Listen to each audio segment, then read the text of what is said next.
Pega seu café e vamos bater um papo para a semana começar bem, porque tá começando o Café Mineiro, esse podcast maravilhoso que todo líder de marketing, de growth, fundador de empresa precisa ouvir.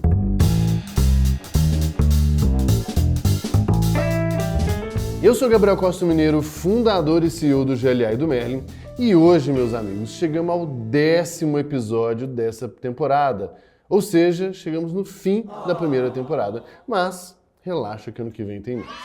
E para fechar com chave de ouro, eu resolvi fazer um grande quadro do Sem Filtro aqui, apenas com 5 perguntas difíceis que me fizeram pensar bastante. Esse quadro já está virando quase um coador de pensamentos entre o amargo e o doce, sendo às vezes mais amargo do que doce. Um pingado de sabedoria, talvez, eu não sei, dá a sua opinião aqui nos comentários. Mas o que importa é que eu fiz uma dinâmica super legal no meu Instagram, inclusive eu agradeço quem acompanhou e contribuiu por lá. E para quem não acompanhou, no fim do programa eu vou contar mais detalhes de como é que foi esse processo. Mas surgiram muitas perguntas complexas e filosóficas e é isso que eu quero bater um papo com vocês hoje. Como foram várias, eu decidi colocar para votação e foi bem legal porque eu mesmo estava pensando em responder algumas, mas a galera votou mais em outras. E até falando de um aspecto mais filosófico e tal, eu acho que eu estava escolhendo algumas, não necessariamente porque eram mais interessantes, mas que eram mais fáceis de eu responder. Mas eu gostei do desafio intelectual aqui. Então vamos começar o nosso quadro. E eu separei 5 perguntas que foram as mais votadas pela galera, beleza? Primeira pergunta, vamos lá. O que você aprendeu sobre si ao lidar com esgotamento mental e ansiedade, estados quase inevitáveis em jornadas de alto desempenho? Ótima pergunta, excelente pergunta. E eu aprendi 3 grandes coisas, tá? Eu já vou avisando, preste atenção, que elas não é uma resposta politicamente correta. Então, se você está aqui para encher o saco, para cancelar, não fique aqui. Mas, vamos lá. Primeira coisa que eu aprendi é que reclamar não ajuda em nada. Na verdade, só deixa as coisas piores. Já falei que eu não tenho muita paciência para quem reclama demais. Você pode reclamar? Você pode reclamar. Mas saiba que não vai ajudar. Talvez você só está desabafando, show de bola. Beleza, essa é a primeira coisa. Segunda coisa, a sua tolerância, ela vai aumentando. Você vai criando casca. Então, o que te deixava ansioso e te tirava do eixo no passado, passa a não te incomodar mais tanto, não te mexer com você como isso costumava mexer. Isso é importante, porque essa casca aí vai fazendo com que a gente fique, bem, mesmo em situações de ansiedade, intensidade e tal. Mas a coisa mais importante que eu aprendi, e talvez a mais polêmica, quer dizer, eu não sei se é polêmica, não sei. Você avalia aí, me conta nos comentários o que você achou, para eu entender um pouco de como você pensa. Mas o que eu aprendi é que não existe equilíbrio no alto desempenho. O alto desempenho é desequilíbrio mesmo, não tem jeito. E repara uma coisa, eu não estou falando que todo mundo precisa estar no alto desempenho, blá, blá, blá, aquele papo de coach. Eu não estou falando isso. Se você nunca tá tudo certo, tá show de bola. Mas se você quiser jogar esse jogo do alto desempenho, vai ter desequilíbrio. E isso acontece em tudo. Acontece no esporte, acontece na música, acontece nos negócios. Se você quiser pensar aí, né? O que eu acho que é muito determinante aqui para que você consiga jogar esse jogo do alto desempenho por mais tempo e que a maioria das pessoas não faz bem e por isso elas vão ter os burnouts, elas vão ter todas as consequências ruins, né, que de fato existem, então não estou falando que não existe nada disso, inclusive eu já estive lá, é que essa coisa determinante aqui é método, né? Um bom método nessa história do alto desempenho consegue te ajudar a antecipar os efeitos colaterais muito ruins, né? Identificar quando eles estão chegando, te ajuda a lidar com eles e, consequentemente, te deixam nesse jogo do alto desempenho por mais tempo e de uma forma melhor, né? E aí cada um pode ter seu método. No fim das contas, o importante é você ter um método para aprender a lidar com essa situação e não achar que não tem que lidar com essa situação, né? Então, por exemplo, o que pode fazer parte desse método? A gente pode começar desde um coach ou um mentor, e o coach na sua essência da palavra, não esses coachzinho vagabundo aí, Mas coach mesmo, né? Quando a gente olha para treinador, né? Para esse mentor, essa é a primeira coisa. Você pode incluir um psicólogo no seu método, que isso vai te fazer, parte do seu método é refletir sobre as coisas, analisar as coisas, desabafar sobre as coisas, né? O método pode ter, deve ter na verdade, né? Momentos de descanso, mecanismo de alívio de pressão, são coisas diferentes, né? Então, o descanso ele precisa fazer parte. Se você entendendo que você está chegando num ponto perigoso, você precisa ter um jeito de aliviar essa pressão. Um bom método vai ter mensuração de desempenho. Então, para você entender se você está num nível bom, se está entregando bem, se aquele esforço todo que você está fazendo faz diferença, né? Então, assim, todo atleta de alto desempenho hoje, por exemplo, tem tudo isso. Vai ter um coach, vai ter psicólogo, vai ter momentos de descanso são necessários, né? Muita mensuração de desempenho. O que eu acho é que a maior parte das pessoas acaba se fudendo mesmo aqui de burnout, esgotamento, ansiedade e tudo mais, exatamente por não ter método. Ou seja, eu só vivo o desequilíbrio na sua grande intensidade, mas sem algo para me ajudar a lidar com esse desequilíbrio, né? Então as pessoas se enfiam no trabalho de um jeito que até elas pifarem, né? Eu já pifei, o Rafa, meu sócio que já pifou, a Thay já pifou. Então, de fato é muito comum e não tem glamour em pifar e nada disso. Só que eu acho que as pessoas acabam vivendo até uma cobrança de um equilíbrio que eu acho que não existe. Então vamos lá. Se eu entendo que eu tenho uma determinada ambição, essa ambição exige eu pagar um preço, então eu vou pagar esse preço. Mas se eu tiver um método para fazer isso, eu consigo não me fuder muito, né, nessa jornada e lidar bem com esse negócio. Uma outra coisa que eu acho que acaba mexendo muito com a cabeça das pessoas elas têm uma ambição alta, elas querem o alto desempenho, elas entendem que é um preço que precisa pagar, mas às vezes elas mesmas têm uma cobrança de um equilíbrio ali, aqui, o tal do work-life balance e tudo mais, que não cabe para aquele momento dela, né? E isso aqui eu acho que dá um bug mental nas pessoas também. Então, moral da história aqui, né? Se o que você está buscando é alto desempenho, eu não acho que você tem que ficar buscando muito equilíbrio, não. É desequilibrado mesmo. Vive com isso. O grande ponto é ter um método, né, para que eu consiga conviver com esse negócio. Segunda pergunta, vamos lá. Há um hábito ou ritual diário que não apenas otimiza a sua produtividade, mas também traz um senso de propósito e conexão consigo mesmo? Esse aqui é muito óbvio. Cara, duas coisas. Acordar às 5 horas da manhã e tomar banho gelado. Esse é o segredo, sacanagem. Porra, eu até acordo bem cedo, mas banho gelado não dá. Eu fiquei pensando bastante nessa pergunta aqui. Foi uma pergunta bem interessante.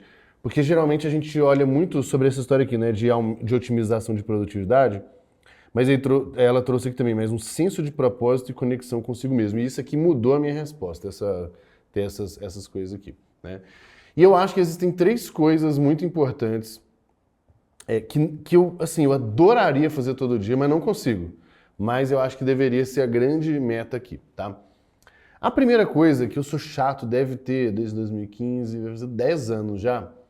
E de novo, não consigo fazer exatamente todo dia. Mas é separar as minhas manhãs, ou seja, o momento até o almoço, a manhã inteira, para tarefas mais intelectuais. É o famoso maker schedule, que eu já falei em algum podcast, alguma coisa lá do Paul Graham, né? Eu separo um tempo longo para atividades que exigem flow, que exigem... não é o manager schedule, né? Não é aquele fazer reuniãozinha, meia hora, deliberar e tal, um momento de criação, um momento de reflexão, de estudo e tudo mais.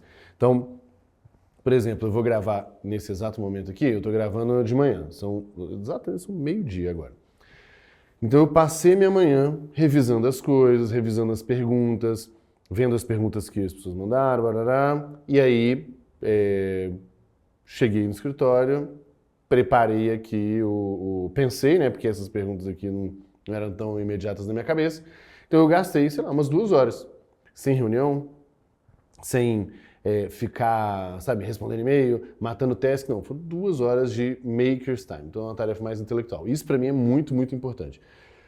Quando eu tô naquela rotina só da rotina do líder, né, muita deliberação e tal, eu sinto que eu sou muito improdutivo. Então isso é ruim, né?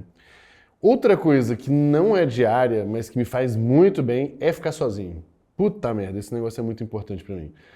Porque quando eu tô sozinho, é exatamente também o tempo que eu fico pensando nas coisas e que vem questionamentos e vem reflexões. Isso tem mais a ver com a conexão e o propósito do que a história da produtividade, né? Então, por exemplo, eu adoro tempo de aeroporto, tempo em avião, adoro viagem a trabalho. Dá zica no avião, a não ser que eu tenha uma agenda muito ali. Mas, cara, deu zica, atrasou, mudou. Cara, eu tô super em paz, porque eu tô sozinho, né? E o melhor, eu tenho a licença poética de falar com todo mundo. Puta, cara, tô preso no aeroporto aqui, tô resolvendo uns pepinos. Não tô resolvendo nada. Geralmente eu tô... não tanto quanto eu gostaria, mas geralmente eu tô refletindo e fazendo as coisas que eu quero. Então, ficar sozinho é muito importante. E a terceira coisa que tem um efeito tanto de produtividade quanto dessa conexão é fazer uma coisa difícil logo no início do dia.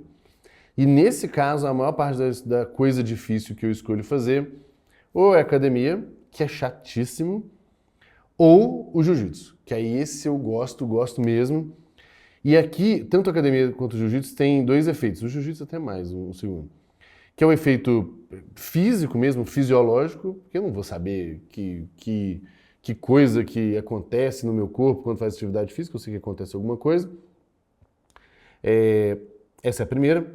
Mas tem um efeito psicológico também, porque não só de eu já entender que eu comecei o dia bem por ter feito algo difícil, ou porque eu não queria, né, que eu não queria fazer, tenho preguiça e tal, mas, especialmente no jiu-jitsu, eu consigo não pensar em nada. É o único momento real do dia a dia, assim, que eu não consigo pensar em absolutamente nada, até porque, eventualmente, tem uma mão entrando no meu pescoço, né? E aí, se eu não prestar atenção 100% naquilo, vai dar ruim. Então, essa pra mim hoje são as 3 coisas que eu acho que tem efeito de produtividade e, ao mesmo tempo, tem essa história de conexão. Não sei como é para você, não sei se você já parou para pensar nisso. Esse é o tipo de pergunta interessante, porque faz pensar em coisas que às vezes você vai tocando de uma forma mais intuitiva e que é até legal de trazer para o dia a dia de forma mais propositiva. Eu vou chegar no momento da minha vida, e eu espero que isso seja ano que vem, que eu consigo treinar jiu-jitsu todos os dias de manhã, porque aí eu consigo ter esse ganho de produtividade aí. Tem uns desafios logísticos no meio do caminho, mas vamos chegar lá. Terceira, há algum desconforto pessoal, seja medo, insegurança ou orgulho, que você precisou enfrentar para destravar o próximo nível da sua carreira? Excelente pergunta mesmo. Só pergunta boa, né? O pessoal, tanto quem fez as perguntas, que não fui eu, foi brilhante, quanto quem votou nas perguntas também, eu agradeço, muito bom. Vamos lá. Analisando hoje tem tanto de coisa que contribuiu para a carreira e tal. Mas eu acho que 2 foram muito determinantes para eu destravar os próximos níveis ali, né? A primeira delas, eu ter coragem de assumir posições na empresa, cargos e projetos que eu não fazia a menor ideia como, né? Então, ir com medo mesmo. Eu acho que essa é uma habilidade que eu fiz bem ao longo dos anos. E isso me fez entrar em projetos legais, me fez aprender muita coisa, né? Então, essa coragem foi muito interessante, foi muito determinante. E a segunda coisa também foi estar muito envolvido, né, com pessoas muito boas e melhores que eu, né? Só que essas 2 coisas aqui, elas batem num ponto muito sensível das pessoas de um modo geral, mas vou falar do meu caso aqui, né? Eu sempre fui visto como um moleque inteligente, né? Então o meu ego sempre foi muito inflado nesse sentido. E é muito gostoso ficar se sentindo, né, inteligente, bem e tal. Só que quando eu me coloco nessas exatas 2 situações que eu falei, ou seja, eu entro numa situação que que eu não sei, né? Eu tenho coragem de entrar numa situação que eu não sei. E também quando eu convivo com pessoas ou mais inteligentes, ou mais experientes, ou muitas vezes mais inteligentes e experientes também, isso deixa muito desconfortável. Por quê? Eu me sentia constantemente menos inteligente, eu errava mais, recebo mais feedback, sou cobrado. Então, essa situação toda sempre me colocava na situação de você não é tão inteligente assim, né? Você não é tão esperto assim. Então, por um lado, isso agride um pouco o ego e a vaidade, que não é bom. Então, passar por isso eu acho que foi esse é o desconforto, né? É se colocar, no meu caso, foi me colocar num lugar onde questionava a minha principal premissa, meu principal orgulho, né? Nossa, de ser inteligente e tudo mais, né? Então, esse desconforto, inclusive, foi o que eu entendi depois de muitos anos, e é um dos motivos que eu gosto tanto do jiu-jitsu, que é ter a mentalidade faixa branca, né? Então, se você consegue se colocar numa situação onde você é humilde o suficiente para aprender mais, né?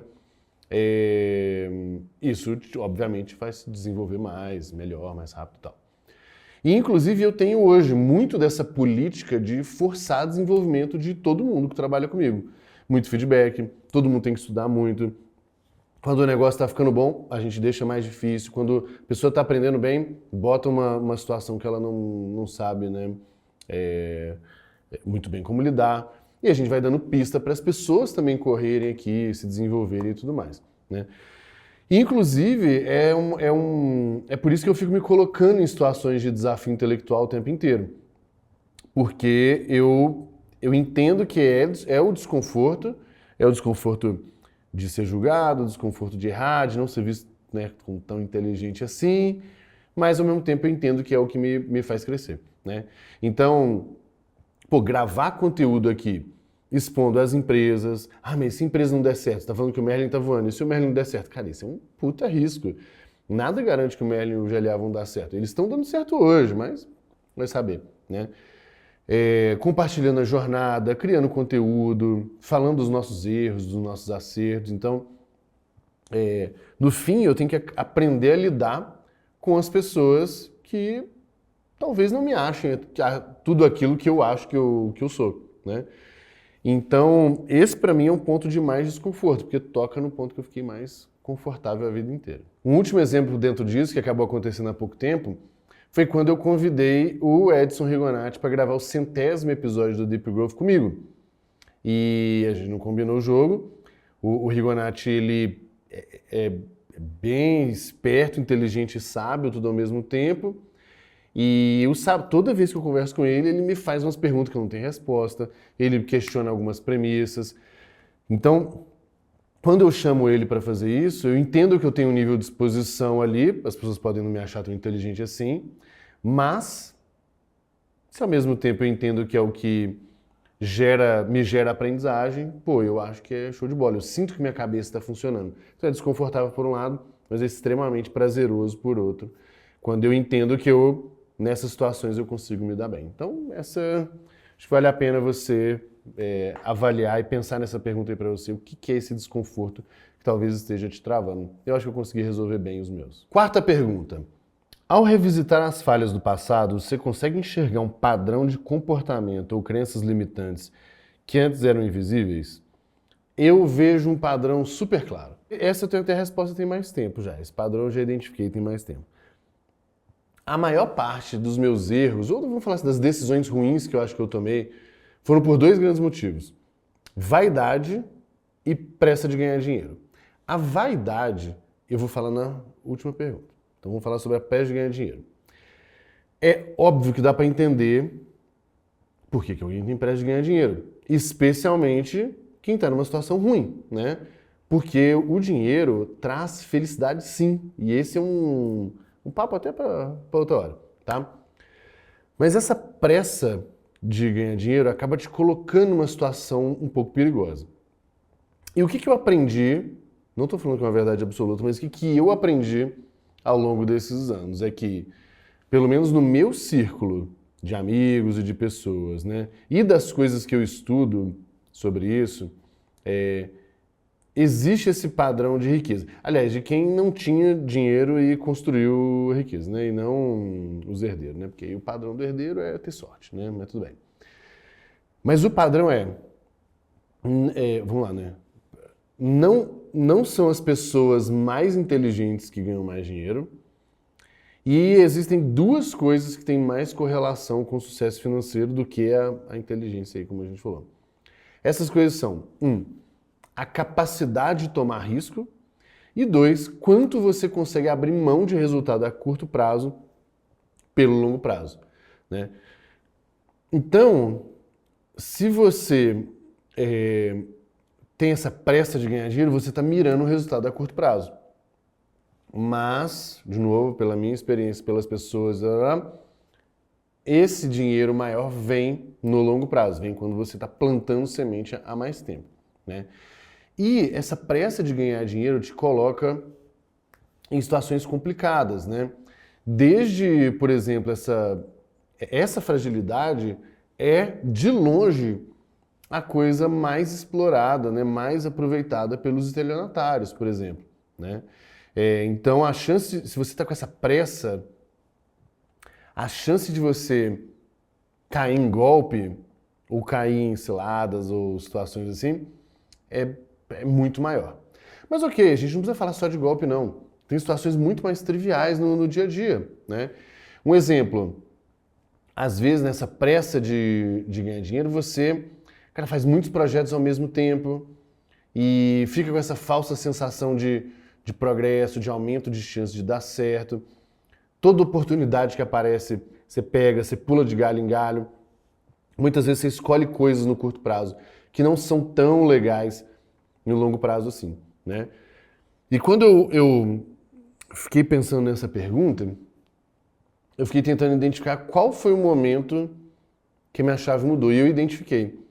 Eu acalmei o coração aqui bastante quando o meu grande amigo e meu mentor, Yonan Fernandes, que ele é super low profile, eu acho que eu devia ter uns 24 anos na época, ele falou pra mim assim, Mineiro, o negócio é o seguinte, cara, até os 30, você tem que otimizar todas as suas decisões para aprender bastante. Não é para ganhar dinheiro, é para aprender. Estar nos lugares com as pessoas onde você mais acumula experiência, aprendizagem e tudo mais. E aí, dos 30 aos 40, você se concentra em ganhar dinheiro, você otimiza as suas decisões para tomar dinheiro, para ganhar dinheiro, né? Então, é lógico que não é uma regra, né? Então, se você, sei lá, se você tem 32 anos, você tá assim, nossa, então perdi o time. Não, pô, lógico que não. Bota energia durante um tempo para gerar e acumular esse aprendizado, para depois você capitalizar esse negócio, tá? E aí, com isso, eu acalmei e eu consegui priorizar direito as coisas. Então, obviamente, ainda vai cair numa ciladinha ou outra, mas eu acho que eu reduzi 90% depois que eu entendi. Até os 30, vou otimizar minhas decisões para isso. E nossa última pergunta filosófica do dia é: se você se permitisse, não só se permitisse, como já me permiti, se você se permitisse admitir abertamente um arrependimento sincero da sua trajetória, qual seria e de que forma ele ilumina o caminho à sua frente? Esse eu já comentei aqui em algum episódio,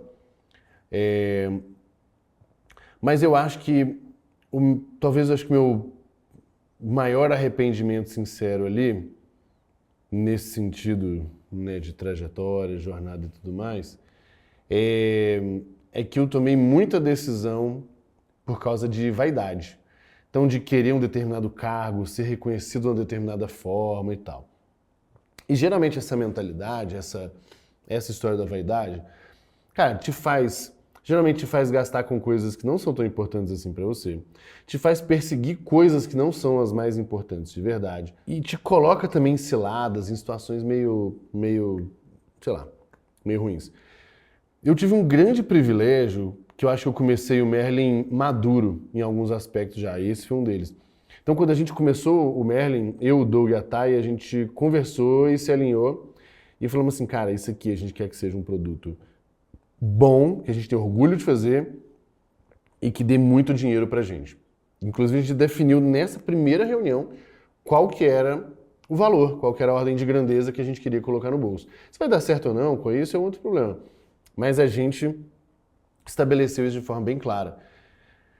E a gente falou, ó, isso aqui não é pra gente sair na capa da revista. Pode sair? Pode. Se sair na capa de revista pode ser uma boa oportunidade? Pode, mas eu não tô fazendo esse negócio pra sair na capa de revista ou pra, sabe, estar mais no palco por causa dele, né? Então, quando a gente define isso, pô, hoje a gente nega um monte de oportunidade.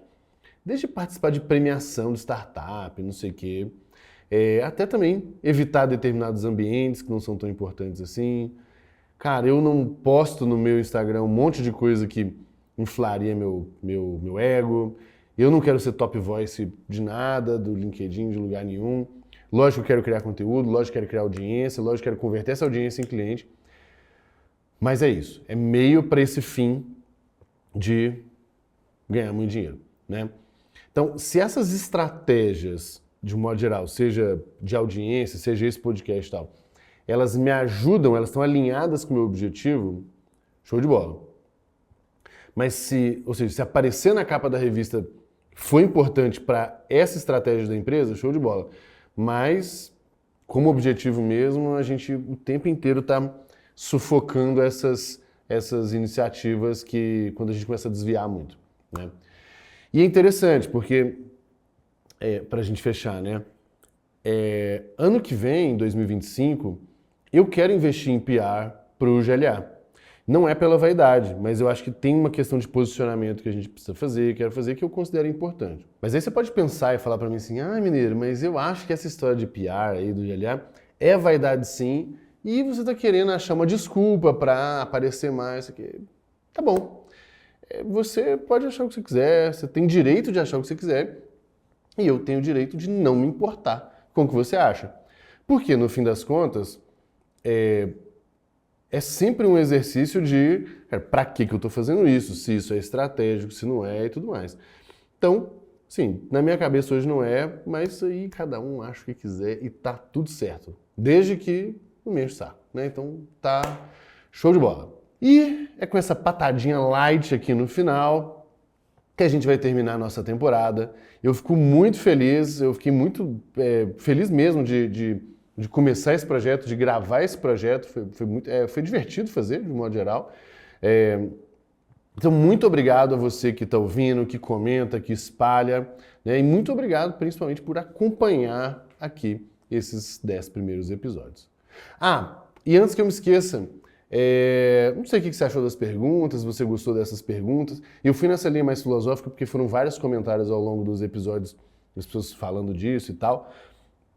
Mas o mais legal dessas perguntas, e eu fiquei bem surpreso com elas, mas elas todas foram geradas pelo ChatGPT. O que eu fiz? Eu transcrevi os 9 primeiros episódios da temporada, eu subi no ChatGPT, pedi para ele analisar tema, quem sou eu, tom de voz, o meu jeito de comunicar e tal. Dei algumas instruções, até depois eu posso contar melhor um pouco desse processo. E pedi para ele gerar as 20 perguntas, né? Dessas 20 perguntas, eu coloquei no Instagram e as pessoas votaram. Então essas 5 aqui foram as mais votadas lá. Eu achei muito interessante, tem muita pergunta legal. Tem vários episódios que quando eu vou gravar aqui, eu já tenho meio que, seja por caixinha, seja por algum tema que a gente coloca, eu tenho tudo na minha cabeça, né? Por já ter respondido várias vezes a mesma coisa. Mas esse não, foi bem legal, foi um exercício interessante. E no fim, tiveram várias pessoas que sugeriram também perguntas muito legais, então até eu vou ver se eu respondo na caixinha ou em outros episódios aqui. Beleza? Vamos descansar agora no fim do ano, janeiro estamos de volta. Tragam feedbacks, né, do que vocês mais gostaram, do que fez mais diferença para você e sugestão para a segunda temporada. Um ótimo fim de ano e um grande abraço.